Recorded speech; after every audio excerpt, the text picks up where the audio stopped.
سواء تعجبكم شركة ابل او لا، ما نقدر ننكر ان الايباد جهاز ممتاز وجميل، لكن هل احنا جالسين نستغله بشكل كامل؟ خلوني ومن خلال هذا الفيديو المهم جدا اوضح لكم امور لازم تعرفوها عن هذا الجهاز، ومنها نقاط متعلقة بالانتاجية، تسهيل الاستخدام، وكمان حماية اطفالكم وبالتفصيل. ولحظة، لازم أي شخص يشاهد هذا الفيديو عنده آيباد أو يفكر يشتري آيباد، لأنه بتلاحظوا كم المعلومات اللي بحثنا واشتغلنا عليها لأسابيع عشان يطلع هالمحتوى. وإذا ودكم كمان أسوي فيديوهات زي كذا عن جوالات وأجهزة أخرى قولوا لي في التعليقات، ولكن قبل حطوا لايك، تأكدوا انكم مشتركين، احفظوا الفيديو الا ما تستفيدوا منه، وبسم الله. في نقطتين مهمة جدا قبل ما ابدأ عن الايباد. اولا، الايباد زيه زي اي جهاز، لازم اول باول تحدثوه لاخر اصدار، لانه في سببين رئيسيين لهذا الامر. اول شيء تحسين الحماية ضد الثغرات اللي ممكن تؤدي الى اختراقات. الشيء الثاني الحصول على اخر المزايا في النظام، واللي ممكن تغير التجربة بشكل كامل للمستخدمين وتطورها كمان. وعشان تحدثوا ايبادكم روحوا للاعدادات، عام تحديث البرنامج، ثم وافقوا على التحديث. وعلى فكرة، إذا نسختكم أقدم ممكن ما تحصلوا بعض المزايا المذكورة في هذا الفيديو، ولكن الآيباد بيعطيكم بطبيعة الحال آخر إصدار ممكن. ولو كانت نسختكم جديدة فاعرفوا أنه أغلب الأشياء اللي موجودة في الفيديو إذا مو كلها موجودة عندكم. الحين نقطة ثانية، حساب الاي كلاود ضروري جدا للحفاظ على بياناتكم. كل شيء يصير في هذا الجهاز يكون مربوط بالاي كلاود، بمعنى لو انتقلتوا لايباد جديد يوما ما تحتاجوا نفس الحساب حق الاي كلاود، واللي هو على فكره مجرد بريد الكتروني مثل الجيميل، لكن الاي كلاود تابع لابل. وايضا حاجتين مهمه اقولها بخصوص الاي كلاود، انشئوا حساب اي كلاود حقكم بنفسكم، لا تروحوا محل يسوي لكم، وترى الخطوات مره بسيطه وسهله فوق ما تتصوروا، غير زمان. لا، الامور مره سهالات، فجربوها. الامر الثاني، اذا خليتوا شخص اخر يسوي لكم الحساب في احتمال كبير جدا انه يكون عنده القدره على الوصول لملفاتكم، صوركم ومستنداتكم. وبرضه الشيء الثاني، اذا عندكم اجهزه اخرى من ابل زي ايفون او ماك بوك او اي ماك او سماعه، فترى في ترابط رهيب حيصير بينهم اذا اعتمدتوا على نفس الاي كلاود. يعني حطيتوا الاي كلاود عليهم كلهم، حيكون شيء مره رايق. وممكن مستقبلا نسوي فيديو مخصص لمنظومه ابل، بس في خصائص وحركات بهالفيديو بين الاجهزه، لانه نفس الاي كلاود مستخدم، هذا شيء اساسي وحتشوفوه. وخليني ابدا بسم الله. واهم المزايا اللي تحتاجوها كمستخدمين الايباد انكم تعرفوها. وعلى فكرة، فقرة الحماية وتقييد المحتوى والوقت للأطفال خليتها آخر فقرة عشان مخمخ عليها كلنا سوا. الحين خلينا نبدأ بالإشعارات. بتحصلوا إعدادات الإشعارات بشكل عام، وتقدروا تخصصوها لكل تطبيق بشكل منفصل. خلونا سوا ندخل على إعدادات، إشعارات، ملخص الإشعارات، وهنا بيجمع لكم الإشعارات الأقل أهمية. طبعا أنتم تحددوا هذا الأمر مثل ما تشوفوا، وتختاروا الوقت اللي تبغوا تشوفوا فيه ملخص هذه التحديثات. برضو تقدروا تدخلوا على كل تطبيق بشكل منفصل وتقفلوا التنبيهات التابعة له بشكل كامل، أو تحديد أساليب عرض محددة له فقط مثل ما هو واضح أمامكم. 2، ننتقل لميزة تركيز اللي هي الفوكس، اللي كنا نعرفها سابقا باسم Do Not Disturb، الرجاء عدم الإزعاج. فكرة الميزة هذه إنه أنتم تبغوا تركزوا على أمر معين في وقت معين، مو مثل النقطة السابقة اللي هي فقط لا تزعج وانتهى. فمثلا تبغوا تركزوا على العمل أو الدراسة أو النوم أو مجرد إنه وقت شخصي، الحين تقدروا تخصصوا هذه الأوقات وكل واحد لحال. طيب كيف؟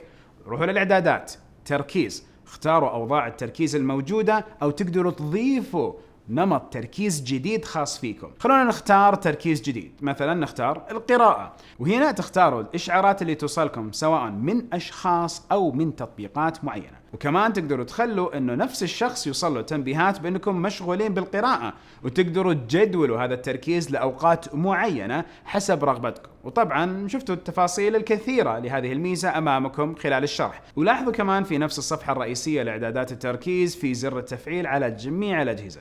هنا بتصير الخاصية تتفعل على الايفون والماك والايباد والساعة وغيرها من أجهزة ابل اذا كنتم رابطينها كلها بنفس حساب الاي كلاود. شفتوا شلون؟ مهم الموضوع. الحين 3، ميزة مهمة للأعمال والدراسة وهي تعدد المهام، ولها أكثر من طريقة. الحين إذا فتحتوا تطبيق يدعم تعدد المهام بتلاحظوا أنه في 3 نقاط على الشاشة. هذه ال3 نقاط مخصصة لتعدد المهام. الأولى أن الشاشة كاملة تماما مثل الوضع الحالي، أو تختاروا علامة الشاشة المقسومة بالنصف اللي هي السبليت فيو. هنا بيعطيكم الخيار أنكم تختاروا تطبيق إضافي، ولما تختاروا الشاشة راح تنقسم بالنصف بينهم، مع القدرة على إعطاء مجال رؤية لتطبيق أكثر من الآخر من خلال سحب الخط الفاصل بينهم.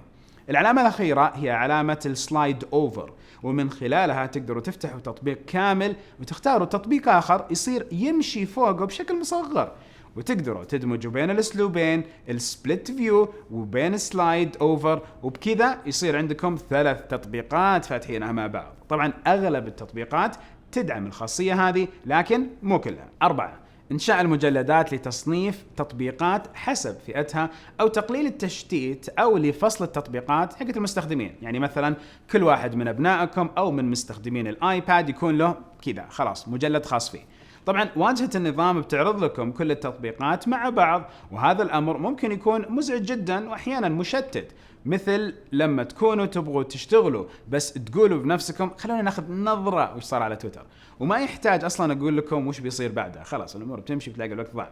طريقة إنشاء المجلدات جدا سهلة، فقط ثبتوا إصبعكم على التطبيق اللي تبغوا تسووا له مجلد، ووقتها بتقدروا تحركوا التطبيق، حطوه على تطبيق آخر اللي تبغوا يكون معاه في نفس المجلد لمدة 2 ثواني، وفجأة بيصير عندكم مجلد. النظام بيقترح لكم اسم للمجلد على حسب تصنيف التطبيق، وانتوا عاد براحتكم، خلوها مدرسة، ألعاب، ترفيه، وغيروا براحتكم. وترى تقدروا تغيروا المسمى في أي وقت تحبوه بالضغط على اسم المجلد لما تكونوا في وضع التعديل. هنا للتوضيح، لما يكون عندكم أكثر من فرد ما تقدروا تخلوا نفس التطبيق موجود في مجلدين لهذه الأفراد، فأنصحكم أنكم تسووا مجلد مشترك، الألعاب المشتركة بين الكل أو التطبيقات المشتركة بين الكل. 5. بما أننا جبنا طاري سطح المكتب، تدرون أنكم تقدروا تسووا اختصار لمواقعكم المفضلة على سطح المكتب، وتظهر لكم بأيقونة كأنها أيقونة تطبيق، لكن فعليا لما تضغطوا عليها بيفتح لكم المتصفح حق سفاري، ومباشرة بياخذكم على الصفحة اللي أنتم اخترتوها. فتخيلوا لما تكونوا مستعجلين وتبغوا تفتحوا المنصة أو تدخلوا اجتماع، على طول اضغطوا الأيقونة وبتضبطوا الأمور وتروحوا لهالاجتماع أو لتطبيق المنصة. بكل بساطة إعدادها سهل، افتحوا متصفح سفاري، افتحوا الصفحة اللي تبغوا تدخلون عليها مباشرة، اختاروا علامة المشاركة ثم إضافة إلى سطح المكتب، وتقدروا طبعا تختاروا اسم الصفحة لتسهيل الوصول لها، وكمان وضعها في مجلد على سطح المكتب لو حبيتوا. 6. في الآيباد توجد تطبيقات تعوض تطبيقات الأوفيس من مايكروسوفت أو الأعمال من جوجل، اللي فعليا موجودة في متجر التطبيقات لو حبيتوا تستخدموها.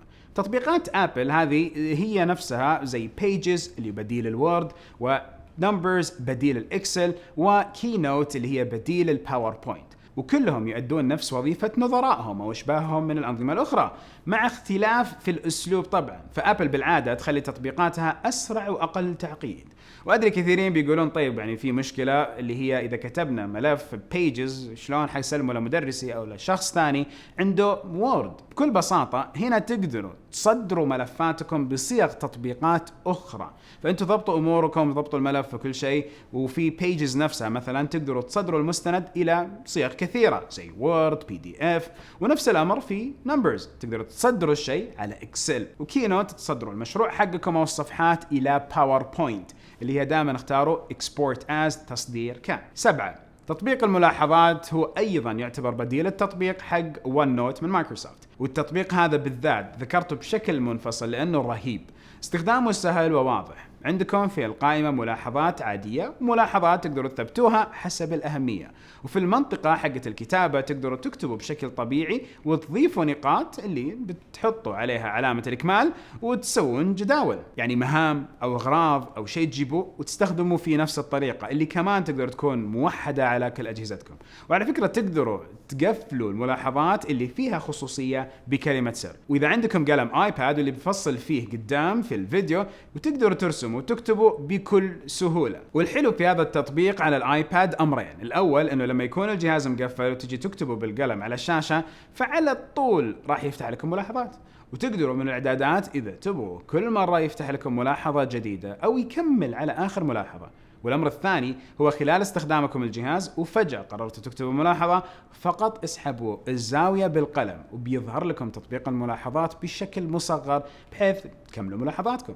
وبرضه يعطيكم إضافة صغيرة، لو سحبتوا بنفس الطريقة من الجهة الثانية بتقدروا تاخذوا لقطة للشاشة. كمان إذا رابطين حسابات الاي كلاود مع تطبيق الملاحظات والتطبيقات الثلاثة اللي ذكرتهم في الفترة السابقة، بتقدروا توصلوا للمحتوى اللي فيهم من أي جهاز من أبل مربوط بنفس حساب الاي كلاود ومضبطة عليه المزامنة. لا، وكمان تقدروا تكملوا المحتوى بشكل مباشر. كتبتوا شيء من ملاحظات على الايفون، حطيتوها على الايباد وكذا.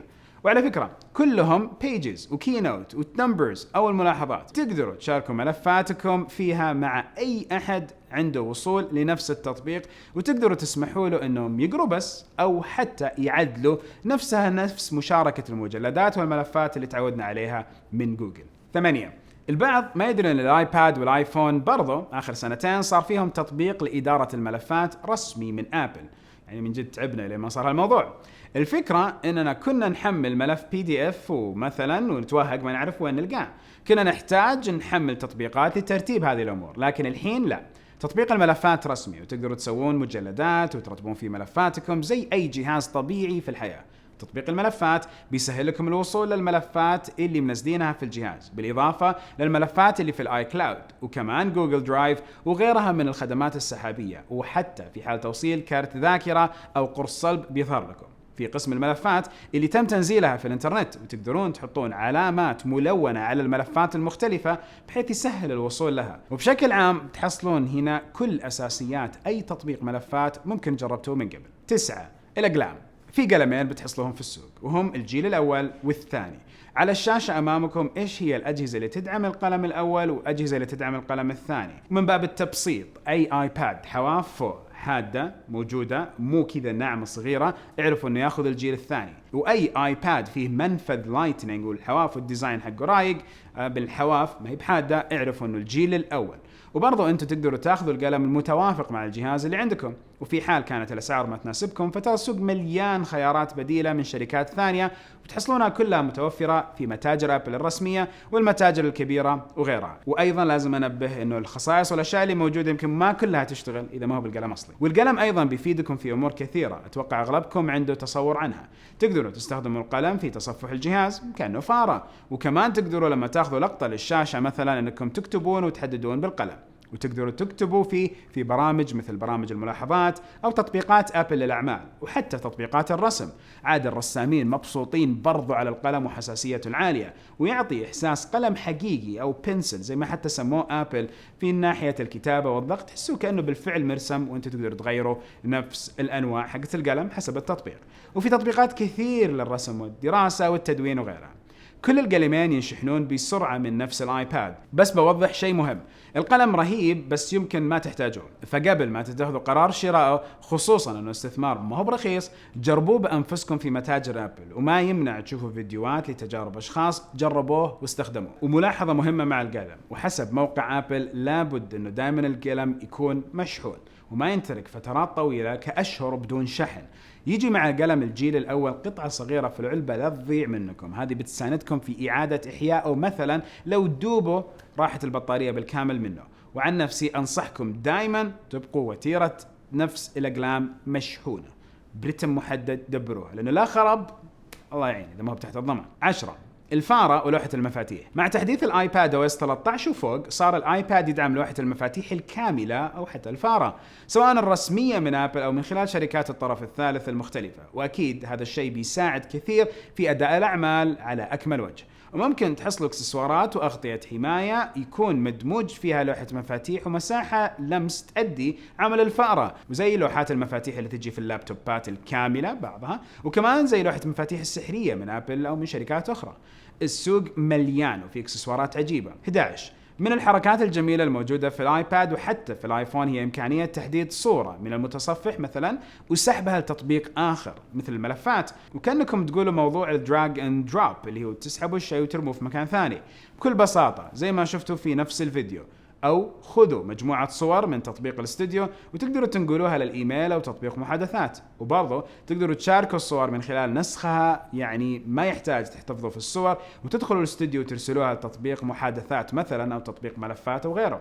جربوا في آيباداتكم أو آيفوناتكم، روحوا لأي صورة تشوفوها في المتصفح مثلا سووا لها نسخ، وروحوا للواتساب وسووا لها لاصق. تحويل الكتابة إلى نص مكتوب ميزة جميلة جدا صارت موجودة في الآيباد، كذلك الآيفون. ولحظة، لأنه يوم سجلت هذا الفيديو ما كان في دعم كامل للغة العربية، لكن أنا متأكدين أنها جاية لأنه أبل جالسة تتبنى لغات كثيرة منها العربية. أنتم تقدروا تستخرجوا النصوص من الصور من خلال أنكم تفتحون الكاميرا، تأشروا على النص وتختاروا العلامة اللي ظاهرة أمامكم وتشوفوا كيف يتم التعرف على النصوص المباشرة. ميزة اللايف تكست مدعومة في أجهزة محددة ومو كل الأجهزة، يعني آخر الإصدارات بتلاقوها أما اللي قبل للأسف لا. وحتى من خلال الصور المحفوظة عندكم في الاستديو تقدروا كمان تبتوا إصبعكم على نص ويجيكم الخيار النسخ نفس الفيديو. 13. إمكانية استخدام الآيباد كشاشة ثانية للماك. الميزة هذه نسميها السايد كار، وعشان تستخدموها تحتاجوا تفعلوها من الماك نفسه، والأفضل أكيد في هالحالة أن يكونوا متشاركين في نفس حساب الآي كلاود. 14. مواقع الويب بتكون مليانة أمور تشتت، إعلانات كثيرة وروابط لمواضيع شيقة كثيرة، وتروح على موضوع يوديكم موضوع ثاني وتلاقوا نفسكم ضاع عليكم الوقت وراح الهدف الأساسي من الموقع. الأمر هذا يشتت التركيز على المحتوى الرئيسي اللي تحتاجوا تقروه. لذلك في ميزة حلوة موجودة في متصفح سفاري هي وضع القراءة. في هذا الوضع متصفح سفاري راح يقلل لكم المنظر الكامل لنفس الصفحة ويختصره بعنوان الخبر والصورة والنص وفقط، ما في شيء ثاني. سفاري بتشيل عنكم الروابط الجانبية والإعلانات وكل شيء ثاني ويحسسكم كأنكم قاعدين تقرون صفحة من كتاب. 15. الوصول الموجه.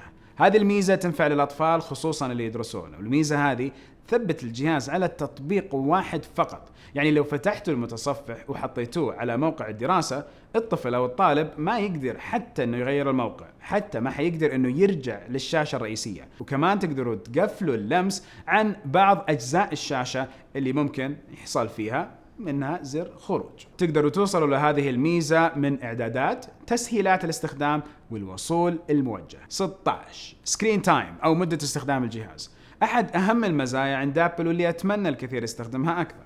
أقول عند أبل لأنها متوفرة على كل أجهزتها، وأعرف أن أجهزة الأندرويد بعضها تأديها. الميزة هذه تحسب بشكل يومي أو أسبوعي أنتوا وش سويتوا بالضبط في الآيباد حقكم أو بقية أجهزة أبل. راح توضح لكم متوسط استخدامكم اليومي للآيباد، الوقت اللي راح على أي نوع من التطبيقات، يعني 50% راح على شبكات اجتماعية، 35% على ألعاب، 15% دراسة وكذا. طبعا الكلام نفسه ينطبق علينا إحنا كبالغين بحيث ما نضيع كل وقتنا على الفاضي، وأيضا على أطفالنا. ضروري كل أب أو أم يفعلوا هذا الخيار بأجهزة أبنائهم ويتعرفوا أبنائهم كيف يقضوا أوقاتهم، وبتعلمكم هالميزة التطبيقات اللي قاعدين يقضوا فيها وقت جدا كثير. فمثلا مع أولادي مسوي معهم زي القانون، إذا التطبيق تعليمي خذوا راحتكم، إذا التطبيق ألعاب هو محصور بوقت، وأعرف وقت الألعاب هل هم سووه تقيدوا فيه أو لا، ومنها أفرض أنا القيود عليها. لأنه كمان تقدروا تعرفوا بالضبط كم ساعة جلسوا يستخدمون التطبيقات وكم الوقت بالضبط على كل تطبيق، وتقدروا تحددوا حد لكل تطبيق على حدة، أو تحددوا وقت للتصنيف كامل زي مثلا مسموح ساعة واحدة في اليوم ألعاب. وإذا صار أنكم تخطيتوا هذه المدة فالتطبيق راح يقفل، وانتظروا لبكرة عشان يفتح لكم من جديد، وهالميزة اسمها حدود التطبيق.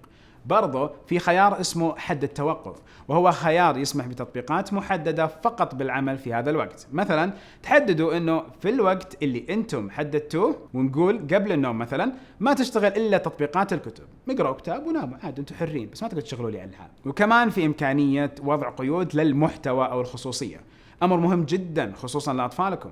يعني شوفوا القائمة قدامكم وشوفوا كيف أنتم ممكن تغيروا سلوك أطفالكم في استخدام الآيباد، وكمان تقدروا تحموهم بشكل مرة مضبوط عن المحتوى الغير لائق. وتقدروا كمان تقفلوا ألعاب الأونلاين مع أي شخص، وتقدروا تحصروها على الأصدقاء فقط، وتقدروا تمنعوا الغرباء من أنهم يرسلون رسائل لأبنائكم. في خيارات كثيرة بتكون مفيدة للآباء وأولياء الأمور. وكمان لحظة، انتم حتقولوا مثلا انه صار في تقفيل على تطبيقات كثيرة وما يمديكم ترجعوا لها الا يوم ثاني، وتفرضنا انكم تقفلت كل التطبيقات خلاص لازم لليوم الثاني.